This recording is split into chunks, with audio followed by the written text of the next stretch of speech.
Hello everyone, welcome to Equation IAS. मैं हूं अदिति राणा और आज हम स्टार्ट करने वाले हैं इन्वायरमेंट से। सो बेसिकली हम इन्वायरमेंट से क्यों स्टार्ट कर रहे हैं, बिकॉज अगर आप देखोगे अभी के टाइम पे जो आपके यूपीएससी हैं और जितने भी आपके स्टेट पीसीएस हैं उसमें एज एन सब्जेक्ट भी बहुत इंपॉर्टेंट है इन्वायरमेंट। और अगर आप देखोगे डायनामिक पोर्शन से भी बहुत ज़्यादा इंपॉर्टेंट है। डायनामिक का क्या मतलब है, आपके जो करंट अफेयर्स होते हैं, राइट? क्यों? बिकॉज अभी जितनी भी हमारी गवर्नमेंट जितनी भी डेवलपमेंट कर रही है, राइट, अगर आप देखोगे उसमें एक प्रोविजन ज़रूर होता है कि इसका इन्वायरमेंटल इम्पैक्ट कम पड़े, इससे पोल्यूशन ना हो, सस्टेनेबल डेवलपमेंट जो हमारी गोल्स है वो फुलफिल हो, राइट। तो फिर इसी चलते हुए जो ये इन्वायरमेंट है इसका स्थेटिक पोर्शन उतना ही रेलिवेंट बन जाता है जितना जो करंट में न्यूज़ है वो। बिकॉज अगर आप अपने एग्जाम्स के पीवाईक्यूज उठाकर देखोगे तो यूजुअली क्या होता है, करंट अफेयर्स से क्या होता है, स्थेटिक पोर्शन निकाल कर वो आपसे पूछ लेते हैं, है ना। तो हम क्या स्टार्ट करने वाले हैं, हम स्टार्ट करेंगे इन्वायरमेंट को यहाँ पर, और हम ट्राई करेंगे कि जितना भी एग्जाम रेलेवेंट हमारा कंटेंट है वो हम फटाफट फिनिश कर लें, ठीक है। और हम इस चीज़ का भी ध्यान रखेंगे कि अगर कोई स्टैटिक पोर्शन से रिलेटेड कोई चीज़ न्यूज़ में है हम उसको भी डिस्कस करें। पीवाईक्यूज हैं वो भी ले आऊँगी, वो भी ऐड कर लेंगे कंटेंट के अंदर, उसको भी यहाँ पे प्रैक्टिस कर लेंगे, ठीक है। तो हम जो इन्वायरमेंट है उसके स्टार्ट कहाँ से करते हैं, यूनिट फर्स्ट से, जो कि क्या है, इकोलॉजी। अब आपको पता है जो इन्वायरमेंट है उसमें इकोलॉजी है, बायोडिवर्सिटी है, इन्वायरमेंटल पॉल्यूशंस हैं, आपका कंजर्वेशंस हैं, आपके जो डिफरेंट नेशनल पार्क्स वगैरह हैं वो सब आता है, राइट। तो हम ये सब कुछ इसके अंदर पढ़ने वाले हैं, बट हम स्टार्टिंग कहाँ से करेंगे, इकोलॉजी से। बिकॉज यहाँ से क्या होगा, आपकी फाउंडेशन बन जाएगी, जितनी भी आप आगे चीज़ें पढ़ोगे उसकी फाउंडेशन यहाँ से बनेगी, ठीक है। इसको हम कहाँ से स्टार्ट करेंगे, concept of ecology and ecosystem. अब आप कोई सब्जेक्ट पढ़ रहे हो तो जो उसके बेसिक टर्म्स हैं उनके बीच के जो डिफरेंसेस हैं वो आपको पता होने चाहिए कि जो इन्वायरमेंट है उससे इकोसिस्टम कैसे डिफरेंट है और जो इकोसिस्टम है वो इकोलॉजी से कैसे डिफरेंट है, राइट। तो हम इन तीनों टर्म्स के बीच का जो बेसिक डिफरेंस है वो पढ़ेंगे। उसके बाद हम देखेंगे कि जो हमारा इकोसिस्टम है वो किन चीज़ों से मिलकर बना है, तो हम पढ़ेंगे कॉम्पोनेंट्स ऑफ इकोसिस्टम, ठीक है।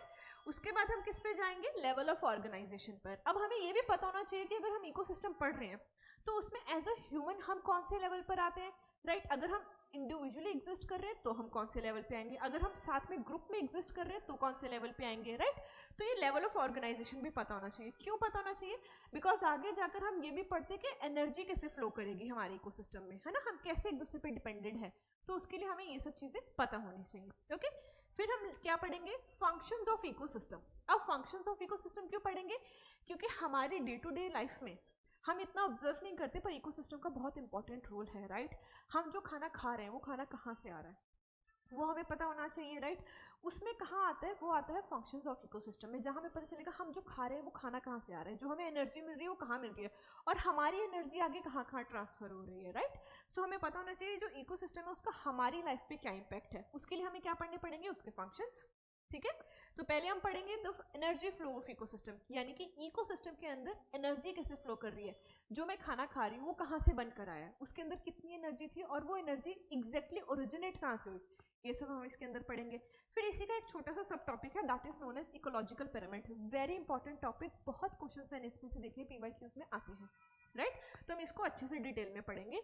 ये क्या करते हैं, बेसिकली ग्राफिकल रिप्रेजेंटेशन है जो आपको बताता है कि कैसे आपके जो ऑर्गेनिजम्स है किस लेवल पे क्या कर रहे हैं, एग्जिस्ट कर रहे हैं, या इंटरेक्शन जो होती है उनके बीच में उसके बेसिस पे वो कहाँ लाई करते हैं, ठीक है।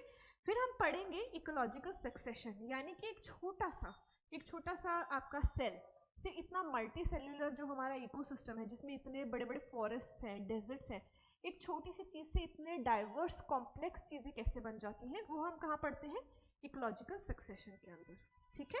फिर हम पढ़ेंगे बायोजियोकेमिकल साइकिल्स। अब ये क्या है, बेसिकली अब आपको पता होना चाहिए कि जो आप एयर इनहेल कर रहे हो, जैसे इसमें हम क्या करते हैं, ऑक्सीजन इनहेल करते हैं, ऑक्सीजन हमारे लिए इंपॉर्टेंट है। हमें पता होना चाहिए कि ऑक्सीजन हमारे इकोसिस्टम में घूम कैसे रही है, कि ओरिजिनेट कहाँ से हो रही है, कहाँ जाकर स्टोर हो रही है, कहाँ जाकर यूज़ हो रही है, और अगर यूज़ नहीं हो रही है तो वहाँ ऐसे कौन सा एरिया जहाँ पर जाकर वो डिकम्पोज होती है, ख़त्म होती है, राइट। एक साइकिल है, तो अगर जहाँ से जो चीज़ बननी शुरू हुई है वो इवेंचुअली कहीं जाकर ख़त्म भी करेगी, तो हम ये सब पढ़ेंगे किसमें, बायोजियोकेमिकल साइकिल्स में। ये आपके इकोलॉजी का बहुत इंपॉर्टेंट पार्ट है, इसलिए मैंने अभी आपको जो ओवरव्यू इतना डिटेल में दिया, ठीक है। आज का जो सेगमेंट है उसके अंदर हम प्राइमरीली इन दो चीज़ों पे फोकस करेंगे, पहले बेसिक डिफरेंस जानेंगे, फिर कंपोनेंट्स ऑफ इकोसिस्टम जानेंगे। बिकॉज जब हम स्टार्ट करते हैं तो रिलेटिवली इजी टॉपिक से करते हैं ताकि आगे का जो पार्ट है वो हम अच्छे से कवर कर पाए, ठीक है। तो हम स्टार्ट करते हैं। तो पहला पार्ट हम पढ़ेंगे concept of ecology and ecosystem. इसके अंदर हमने ये 2 टर्म्स तो सुनी है, उसके अलावा एक और टर्म है जो हम सुनते हैं, दैट इज इन्वायरमेंट। हम सुनते तो हैं but most of the time अगर आप किसी नॉर्मल पर्सन से पूछोगे कि इकोसिस्टम और इकोलॉजी क्या है, और आप पूछोगे कि इन्वायरमेंट और इकोसिस्टम क्या है, वो बोलेगा सेम ही तो चीज़ है, कोई डिफरेंस नहीं है। बट इनमें क्या है, कुछ फंडामेंटल डिफरेंसेस एग्जिस्ट करते हैं, यानी कि एक कोर ऐसी चीज़ है जो इन तीनों में डिफरेंट है, जिसकी वजह से ये तीनों वर्ड्स क्या हो जाते हैं, अलग हो जाते हैं। ठीक है, तो हम उसको पढ़ते हैं। सो पहले हम क्या पढ़ेंगे, इन्वायरमेंट। ठीक है, इन्वायरमेंट आपके इकोसिस्टम से कैसे डिफरेंट है। फिर हम पढ़ेंगे कि ये दोनों इकोलॉजी से कैसे डिफरेंट है। ठीक है, बेसिक्स सबके सेम है, इन सब चीज़ों में, इन तीनों चीज़ों में 2 ही चीज़ें एग्जिस्ट करेंगी, बट वो एग्जिस्ट कैसे कर रही हैं उस बेसिस पे इनकी क्या हो जाती है, डिफरेंशिएशन हो जाती है। ठीक है, अब जो इन्वायरमेंट है, अगर मैं आपको डायरेक्टली बताऊं तो ये क्या है, इन्वायरमेंट वो हर चीज़ है इस पॉइंट ऑफ टाइम पे जो आपके आसपास एग्जिस्ट कर रही है। अगर आप अभी अपने रूम में देखोगे तो आपको उसमें दिखेगा कि आप खुद बैठे हो, राइट, आपका कंप्यूटर, लैपटॉप, फोन, जिस पे भी आप ये वीडियो देख रहे हो वो होगा, आपके हाथ में पेन होगा, आपके रूम में विंडो होगी, वहाँ से सनलाइट आ रही होगी, हवा चल रही होगी, राइट। अभी तो खैर सर्दियाँ हैं, अगर गर्मी होती है तो पंखा चल रहा होता है, तो उसकी वजह से भी क्या होती है, हवा होती है। तो ये जितना भी आपके आसपास चीज़ें हो रही हैं, चाहे वो लिविंग चीज़ है चाहे वो नॉन लिविंग चीज़ है, वो क्या बनाएगी, मिलके आपका इन्वायरमेंट बनाएगी। क्या बनाएगी, इन्वायरमेंट। तो इन्वायरमेंट में क्या होगा, आपके आसपास की जितनी भी लिविंग चीज़ें हैं वो, और उसके साथ जो नॉन लिविंग चीज़ें हैं वो सब क्या होंगी, मिलकर आपका इन्वायरमेंट बनाएंगी। सिंपली इस पॉइंट ऑफ टाइम पे जो भी चीज़ मुझे सराउंड कर रही है वो मेरा क्या बना रही है, इन्वायरमेंट बना रही है। ठीक है, अब जो इकोसिस्टम है वो क्या होता है, अब देखो इसमें 2 चीज़ें बस एग्जिस्ट कर रही है, लिविंग चीज़ भी एग्जिस्ट कर रही है, नॉन लिविंग चीज़ भी एग्जिस्ट कर रही है।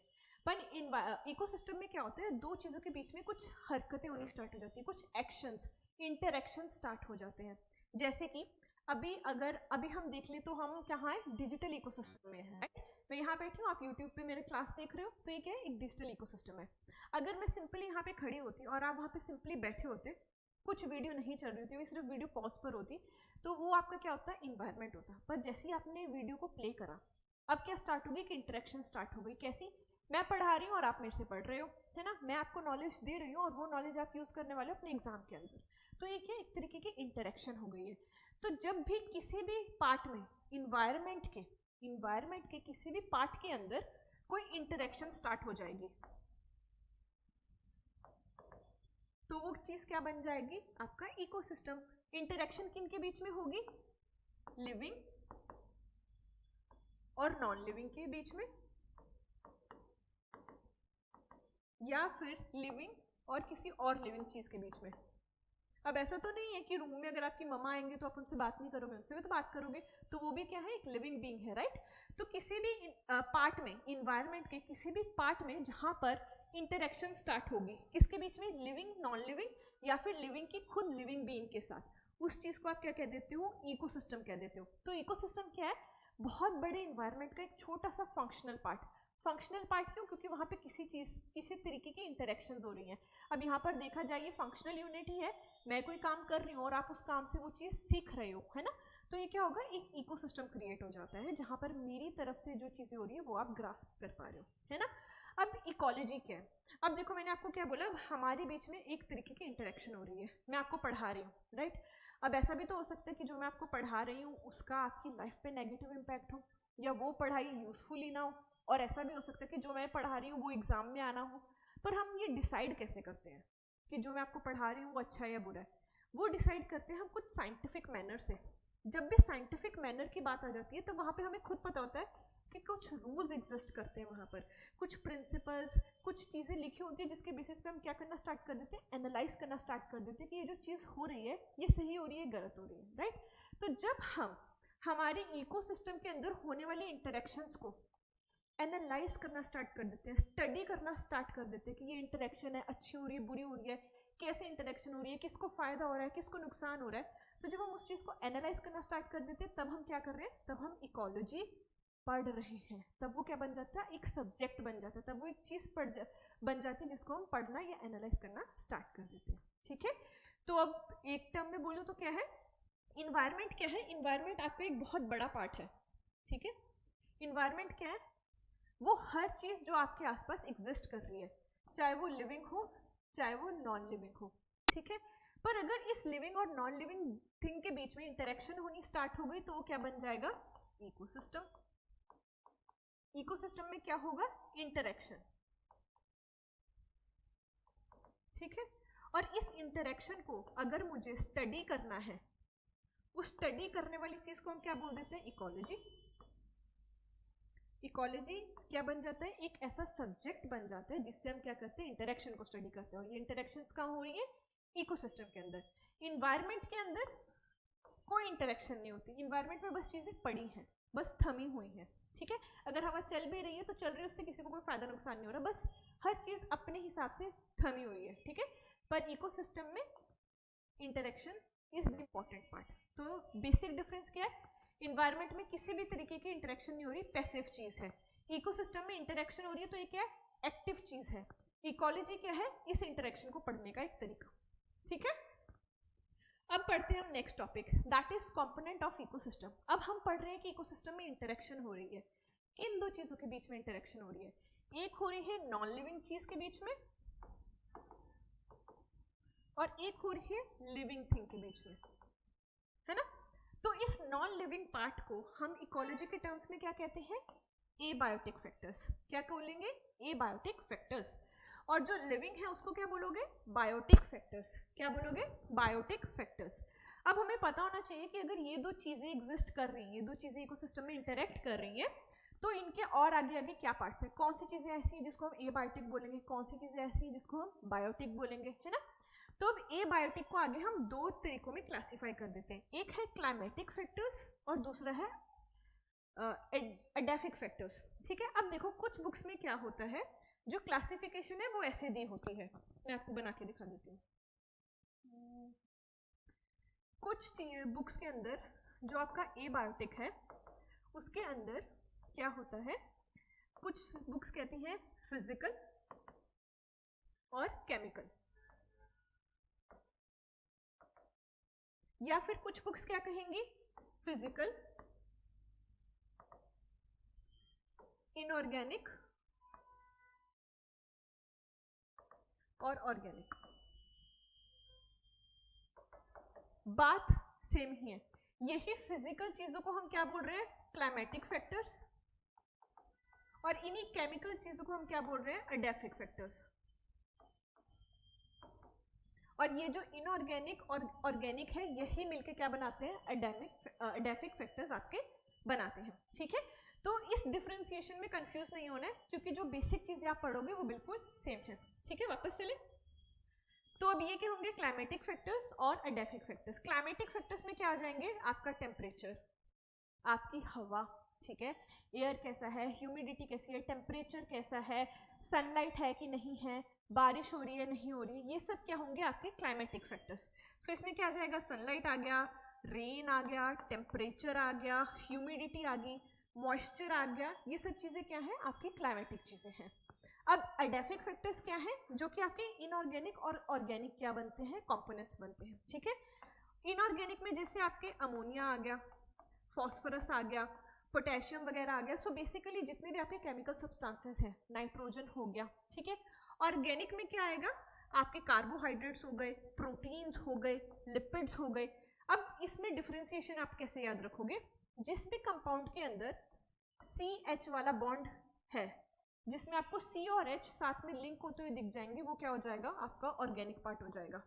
जिसमें C और H नहीं होगा, सिर्फ H होगा या सिर्फ C होगा, तो वो क्या हो जाएगा? इनऑर्गेनिक हो जाएगा, ठीक है। हम इसको थोड़ी डिटेल में आके पढ़ेंगे, ये सिर्फ के बेसिक क्लासिफिकेशन है, ठीक है।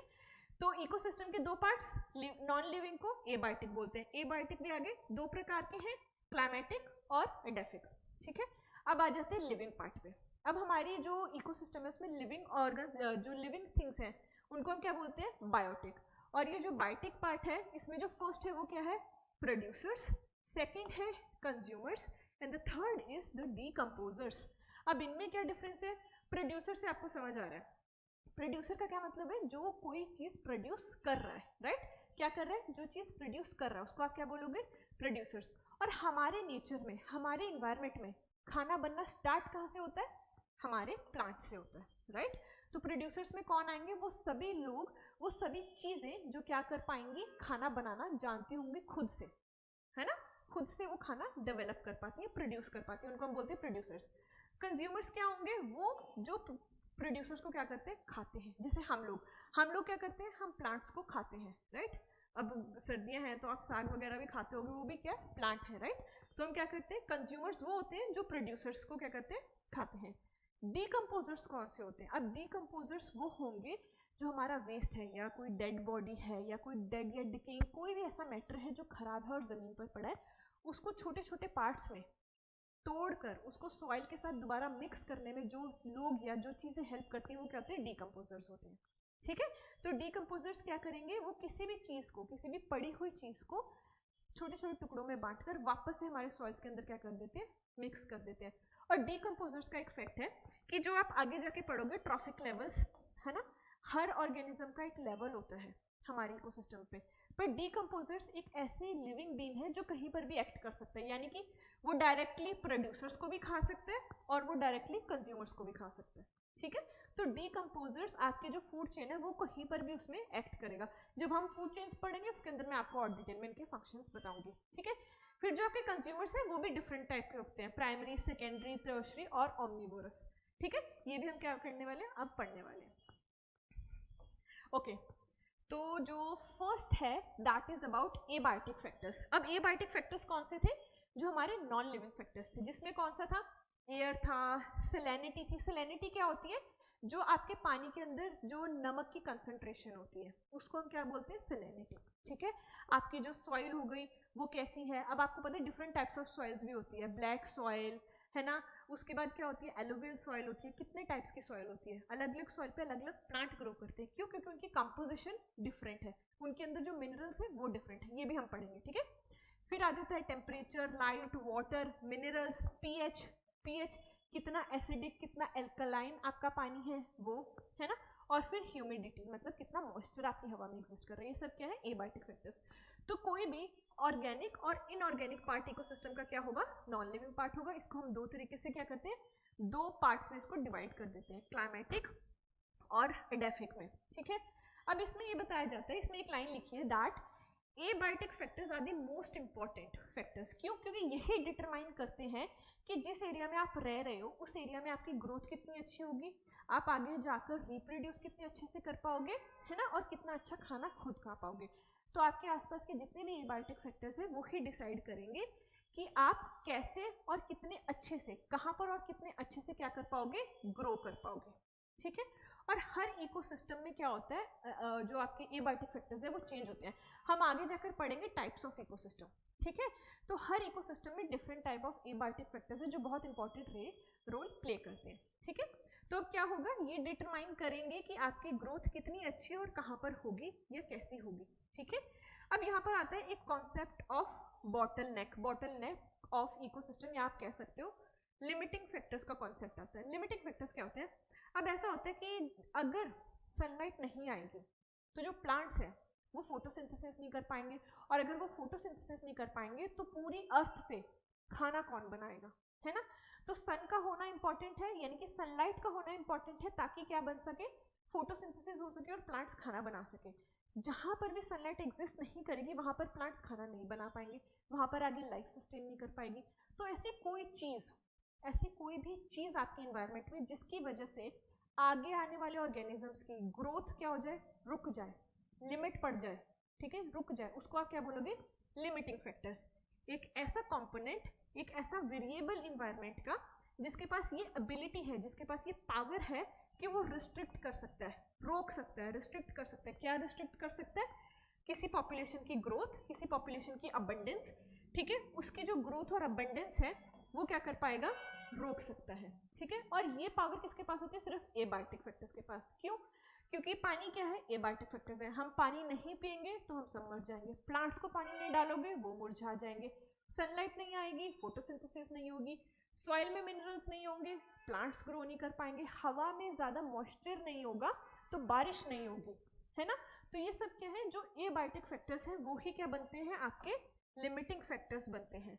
और वो फैक्टर्स, वो एबायोटिक फैक्टर्स जिसकी वजह से किसी भी पॉपुलेशन की ग्रोथ और अबंडेंस रुक जाए, उसको आप क्या बोलते हो? लिमिटिंग फैक्टर बोलते हो। ठीक है, अब हम आगे बढ़ते हैं। अब यहाँ पे कुछ एग्जाम्पल्स हैं, मैंने कुछ 2 एग्जाम्पल्स लिए हैं। वैसे तो बहुत टाइप्स ऑफ एबायोटिक फैक्टर्स होते हैं, बट रेलिवेंटली जो आपके एग्जाम्स में मैंने PYQs देखे उस हिसाब से मैं यहाँ पर कुछ इंपॉर्टेंट एबायोटिक फैक्टर्स लेके आई हूँ। सबसे पहला तो क्या है? सनलाइट। ठीक है, अब बात ये है कि जो सनलाइट है वो क्या है? मेन सोर्स ऑफ एनर्जी है। हमारी अर्थ पे जितनी भी चीज़ें पॉसिबल हैं, ये जितना भी खाना बन पा रहा है, जितने भी लिविंग बींग्स अभी एग्जिस्ट कर रहे हैं, उनका सबका एनर्जी का सोर्स सिर्फ एक है, वो क्या है? सनलाइट। ठीक है, तो सनलाइट क्या है? सबसे इंपॉर्टेंट और मेन आपका क्या है? एबायोटिक फैक्टर्स है। ठीक है, क्यों? क्योंकि जो प्लांट्स हैं सिर्फ उनके पास ये एबिलिटी होती है कि वो क्या कर सकते हैं? सनलाइट को यूज करके आपके लिए खाना बना सकते हैं। हमारे पास ये एबिलिटी नहीं है, हमारे ऊपर रोज धूप पड़ती है, पर हम खुद से खाना तो नहीं बना सकते ना उस धूप को इकट्ठा करके। वो कौन कर पाता है? वो आपके प्लांट्स कर पाते हैं। ठीक है, तो प्लांट्स क्या करेंगे? सनलाइट का यूज करते हैं फोटोसिंथेसिस परफॉर्म करके। फोटोसिंथेसिस परफॉर्म करते हैं और क्या बनाते हैं? आपका फूड बनाते हैं। तो आपके अर्थ पे अभी जितने भी लिविंग बींग्स हैं उनको एनर्जी कौन दे रहा है? आपका सनलाइट। किसके थ्रू दे रहा है? प्लांट्स के थ्रू। ठीक है, क्योंकि सिर्फ प्लांट्स के पास ये एबिलिटी है कि उसको यूज करके खाना बना सकते हैं। ठीक है, उसके बाद क्या बोला है? अब मैंने यहाँ पे बात की प्लांट्स की। प्लांट्स के अलावा कुछ ऐसे फोटोसिंथेटिक बैक्टीरियाज भी एग्जिस्ट करते हैं जो क्या करते हैं? खाना बनाते हैं। और ये जो फोटोसिंथेटिक बैक्टीरियाज होते हैं या छोटे छोटे माइक्रोब्स होते हैं जो सनलाइट का यूज कर पाते हैं, ये बेसिकली जो आपका इक्वेटिक इकोसिस्टम है ना, उसमें काम आते हैं। ठीक है, ऐसी जगहों पे जहाँ पे प्लांट सक्सेस नहीं कर सकते, वहाँ पर ऐसे छोटे छोटे बैक्टीरियाज, माइक्रो ऑर्गेनिजम्स सनलाइट का यूज करके फूड जनरेट करते हैं। तो अब हमें क्या पता चला कि जो सनलाइट है उसको यूज कौन कर सकता है? हमारे प्लांट्स और कुछ फोटोसिंथेटिक बैक्टीरियाज, जिनको आप क्या कह देते हो? Blue green algae. Blue green algae तो आपने सुना ही होगा सबने, है ना? इसी को आप एक और नाम से भी बोलते हो, दैट इज साइनोबैक्टीरिया। साइनोबैक्टीरिया और ब्लू ग्रीन एल्गी ऐसे कुछ बैक्टीरिया हैं जो सनलाइट का यूज करके खुद से फूड बना सकते हैं। ठीक है, तो क्या होगा? ये सनलाइट की बात हो रही है। अब सनलाइट हम क्यों पढ़ रहे हैं? क्योंकि जिस भी एरिया के अंदर सनलाइट एग्जिस्ट नहीं करेगी, जैसे कि मैं बताती हूँ आपको, अगर आपने देखा होगा कुछ बहुत डेंस वो होते हैं, आपके फॉरेस्ट होते हैं, राइट? ये आपका फॉरेस्ट का ग्राउंड है, यहाँ पर ट्रीज है। अगर आपने देखा होगा कुछ ट्रीज ऐसे ग्रो करती हैं, उनकी जो कैनोपी है वो एकदम एक दूसरे से क्या होती है? जुड़ी हुई होती है। कैनोपी क्या होती है? ये जो आपको ट्री का दिख रहा है ब्रांचेस, ये जो एक्सपैंड कर रहे हैं इतनी दूर दूर तक, ये होते हैं कैनोपी। और आपने देखा होगा कि कुछ ऐसे होते हैं जिनके बीच की ये जो डिफरेंस है ना, ये बहुत कम होता है, ऐसे बिल्कुल साथ में जुड़े होते हैं ये इनके 2 ट्रीज के ब्रांचेस। तो उसकी वजह से क्या होता है? ऊपर से सनलाइट ना यहाँ ग्राउंड पे नहीं आ पाती, और जब वो ग्राउंड पे नहीं आ पाती ना, तो यहाँ पे जो सीड है उसको जर्मिनेट होने में सालों लग जाते हैं, वो जर्मिनेट ही नहीं हो पाता। और अगर मान लो वो जर्मिनेट हो भी जाता है तो उससे जो प्लांट बनता है वो ज़्यादा हाइट तक ग्रो ही नहीं कर पाता। क्यों नहीं ग्रो कर पाता? क्योंकि उसको उतनी सनलाइट ही नहीं मिलती कि उससे वो एनर्जी को प्रोड्यूस कर पाए। ना वो औरों के लिए खाना बना पाएगा, ना वो अपने लिए खाना बना पाएगा। ठीक है, तो यहाँ पर सनलाइट क्या कर रहा है? आपका लिमिटिंग फैक्टर की तरह काम कर रहा है, कि मतलब अगर सनलाइट नहीं होगी तो क्या होगा? प्लांट्स भी ग्रो नहीं कर पाएंगे। ठीक है, अब इसमें एक चीज हमने यहाँ पे लिखी हुई है, फोटोसिंथेटिकली, एक मिनट, फोटोसिंथेटिकली एक्टिव रेडिएशन। अब ये क्या है? देखो ये बहुत इंपॉर्टेंट टॉपिक है, फोटोसिंथेटिकली एक्टिव रेडिएशन। इस पे आई थिंक एक PYQ भी आया हुआ है। ठीक है, तो हम इसको अच्छे से पढ़ेंगे। अब फोटोसिंथेटिकली एक्टिव रेडिएशन क्या होता है? अब देखो ये आपका क्या है? ये है आपका सन, यहाँ से क्या आ रही है? आपके पास सनलाइट आ रही है। ठीक है, और ये है आपकी अर्थ, और इसके ऊपर ये रहा आपका प्लांट। ठीक है, अब होगा क्या? अब सन तो अपनी तरफ से अपनी 100% रेस क्या कर रहा है? अर्थ को दे रहा है ना? मतलब सन की तरफ से पूरे 100 यूनिट्स क्या आ रही है आपके पास? सनलाइट आ रही है। पर जो आपके प्लांट्स हैं, जो अर्थ के ऊपर प्लांट्स हैं, वो इस पूरी सनलाइट को कभी भी कैप्चर नहीं कर पाते। वो इस सनलाइट का सिर्फ 40 to 45% ही क्या कर पाते हैं?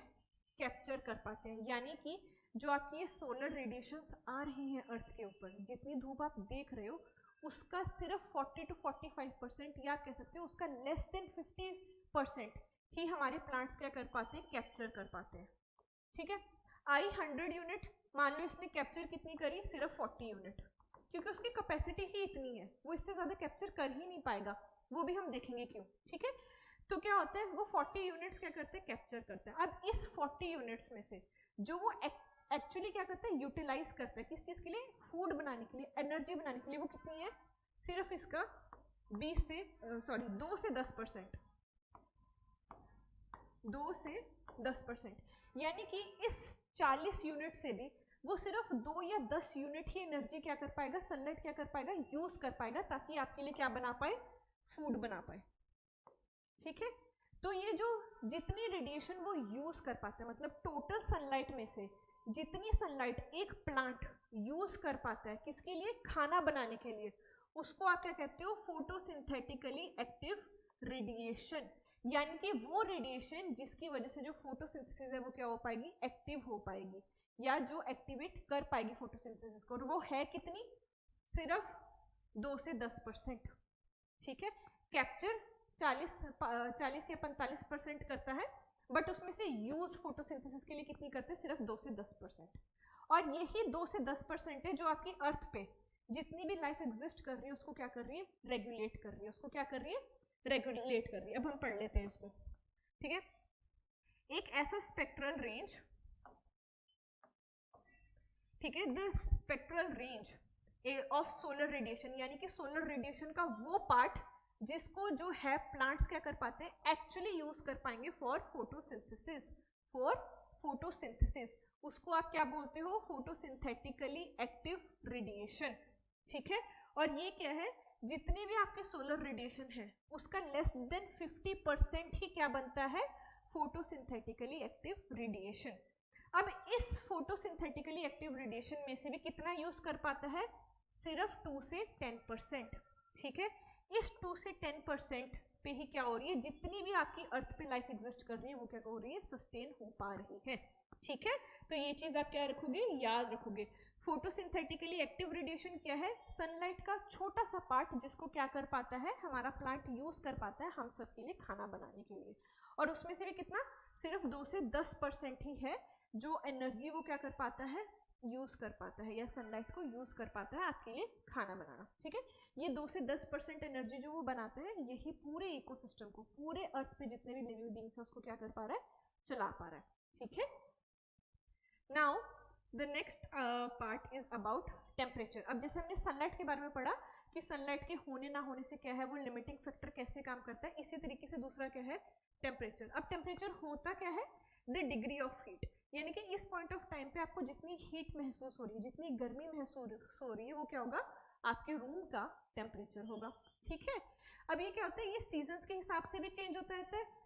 जो आपकी सर्दी है उसमें टेम्परेचर कम होता है, इसलिए आपको ठंड लगती है, गर्मियों में टेम्परेचर बहुत ज़्यादा होता है इसलिए आपको गर्मी लगती है, और ये वेरी करता है फ्रॉम इक्वेटर टू पोल, यानी कि ये आपका अर्थ है, ये इसका इक्वेटर है, यहाँ से जब आप पोल्स की तरफ जाओगे तो जो टेम्परेचर है वो क्या हो जाता है, कम हो जाता है, इसीलिए पोल्स पे आपको क्या दिखता है, काफ़ी ज़्यादा winter situation, winter like situation, बर्फ, ठंड। ठीक है, जैसे जैसे आप इक्वेटर से ऊपर जाते रहोगे वैसे वैसे आपका टेम्परेचर कम होता रहेगा और आपको ठंड लगती रहेगी।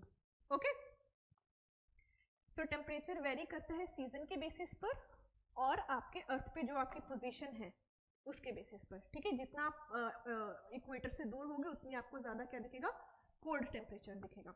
ठीक है, अब कुछ लिविंग स्पीशीज ऐसी हैं जो नैरो रेंज ऑफ टेम्परेचर में क्या कर पाती हैं, सर्वाइव कर पाती हैं। ठीक है, उनको आप क्या कहते हो, स्टेनोथर्मल। तो बेसिकली ये वो ऑर्गेनिजम्स होते हैं जो सिर्फ एक ही तरीके के टेम्परेचर में रह सकते हैं, जैसे कि पोलर बेयर्स। अगर आप पोलर बेयर्स को गर्मी वाले टेम्परेचर में ले आओगे या ऐसे टेम्परेचर में ले आओगे जहाँ पर टेम्परेचर काफ़ी ज़्यादा हाई है, वो वहाँ पर सर्वाइव नहीं कर पाएंगे। तो कोई भी ऐसा ऑर्गेनिज्म जो लिमिटेड रेंज यानी कि एक स्पेसिफिक टेम्परेचर में ही क्या कर पाता है, जिंदा रह पाता है, उसको आप क्या बोलते हो, स्टेनोथर्मल। ये पता होना चाहिए आपको टर्म। ठीक है, और एक ऐसा लिविंग ऑर्गेनिज्म जो किसी भी टेम्परेचर के में इजीली सर्वाइव कर सकता है उसको आप क्या बोलते हो, यूरीथर्मल, जैसे कि हम ह्यूमंस, हम गर्मी में भी रह लेते हैं, हम ठंड के मौसम में भी रह लेते हैं।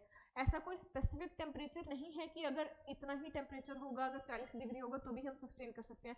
आपने देखा अब इंडिया के अंदर काफ़ी ज़्यादा हीट वेव्स आ गई हैं, ऑल्दो हमें काफ़ी ज़्यादा डेथ भी देखने को मिलती है, बट ऐसा तो नहीं है कि हम सभी एकदम एक्सटिंक्ट हो जाते हैं, नहीं हो पाते ना।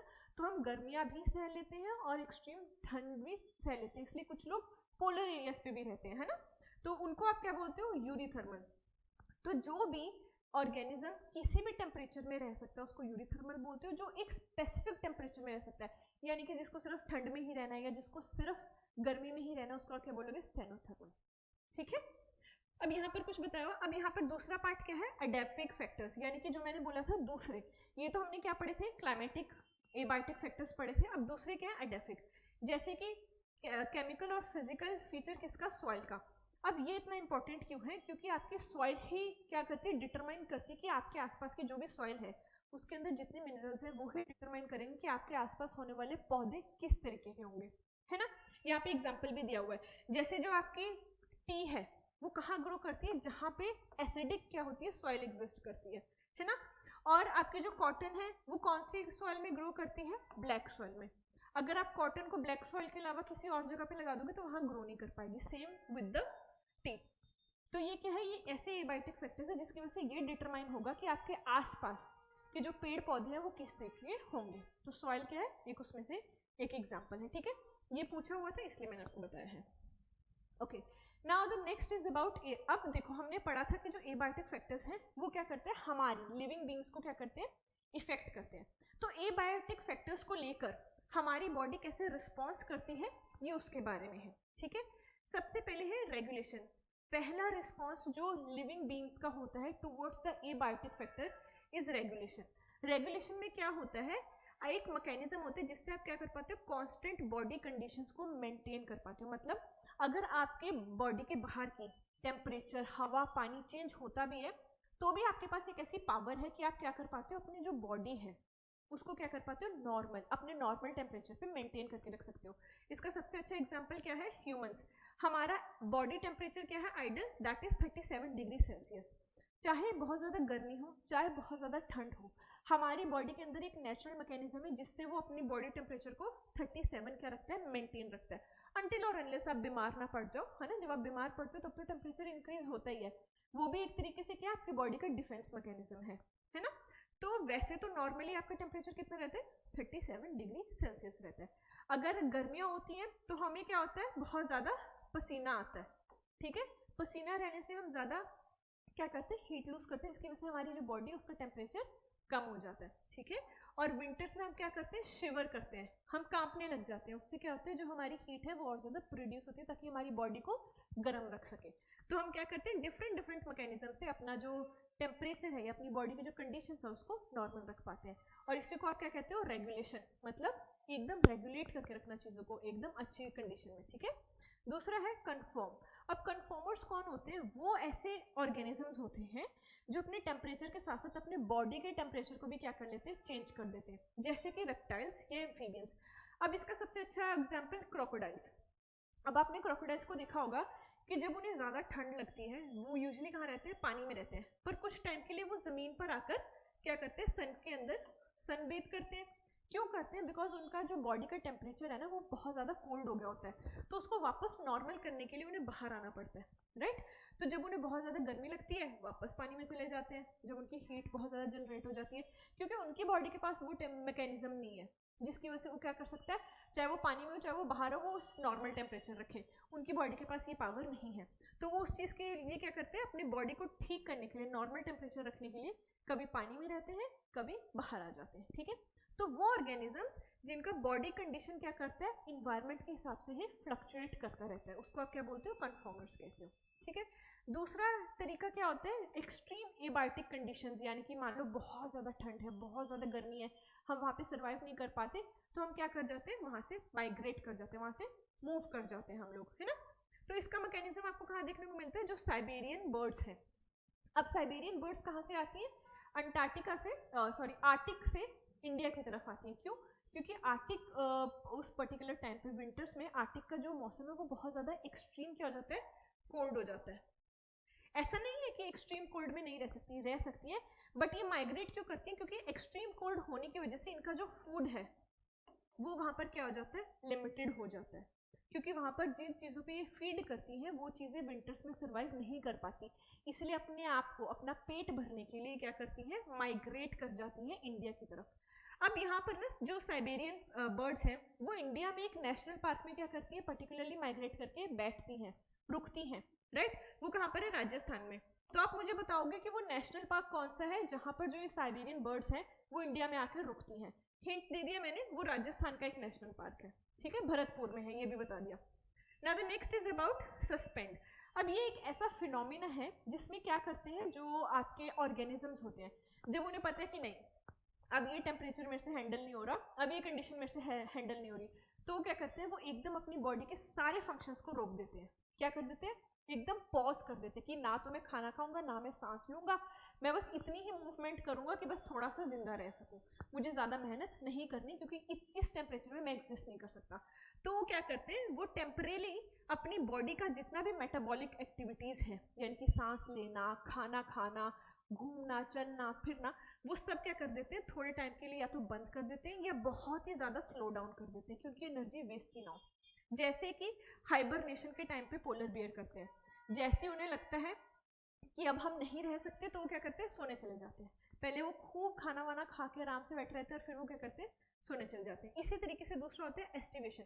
एस्टिवेशन में बेसिकली क्या होता है, जो आपके ऑर्गेनिजम्स ज़्यादा गर्मी में नहीं रह पाते, वो क्या करते हैं, गर्मियों के टाइम पे सोने चले जाते हैं, राइट। जैसे पोलर बियर चल जाता है, ऐसे ये चल जाते हैं। एस्टिवेशन का सबसे अच्छा एग्जाम्पल आपके घर के जो लिजर्ड्स हैं, ठीक है, वो आप लगा सकते हो। स्नेल्स हैं, वो भी क्या करते हैं, बहुत ज़्यादा गर्मी वाले सीजन में सोने चले जाते हैं, बिकॉज उनकी बॉडी उस टेम्परेचर में काम नहीं कर पाती, तो वो अपनी बॉडी की मूवमेंट ही बंद कर देते हैं। उन्हें ना टेम्परेचर चेंज करना, ना उन्हें बाहर जाकर उस चीज़ को रेगुलेट करना, ना वो बहुत दूर तक ट्रेवल कर सकते, तो वो क्या करते हैं, बस आलसियों की तरह पड़ जाते हैं कि अब हमें कोई काम नहीं करना, कोई काम नहीं करेंगे तो जो मौसम है उसका असर हम पर नहीं होगा। तो सस्पेंड का मतलब क्या है, एकदम रुक जाना।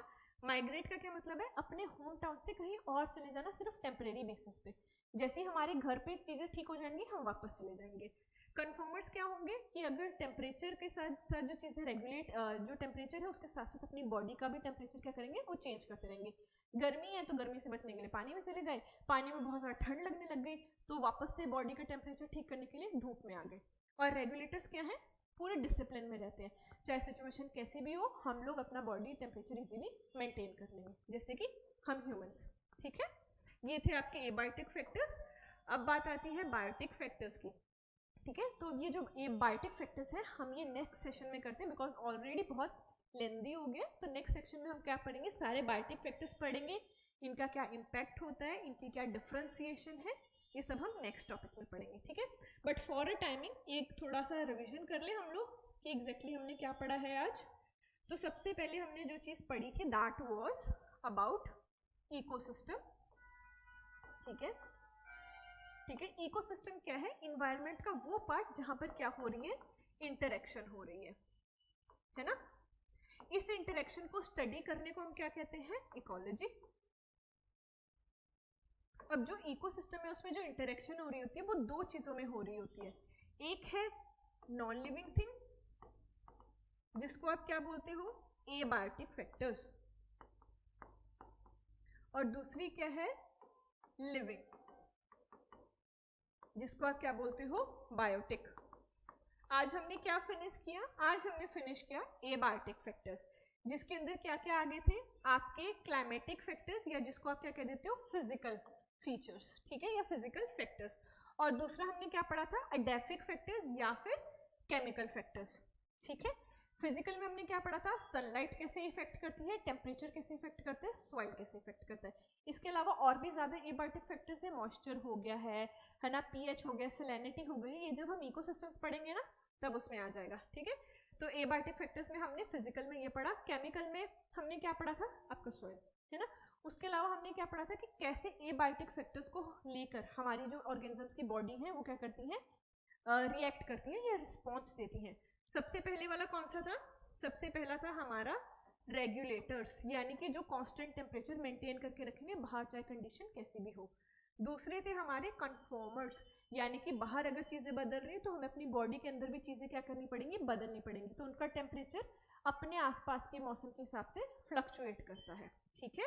तीसरा था माइग्रेट, मतलब वो क्या करेंगे, अपनी जो जगह है उससे माइग्रेट कर कर दूसरी जगह पर चले जाएंगे जब तक उनके खुद के होम प्लेस या कह सकते हैं उनके घर के अंदर चीज़ें ठीक नहीं हो जाती। वो किसी और जगह पे जाएंगे टेम्परेरी, जैसे उन्हें लगेगा कि हाँ अब ये टाइम है जहाँ पर हमारे घर की जो सिचुएशन है वो ठीक हो गई है, वो वापस चले जाएंगे।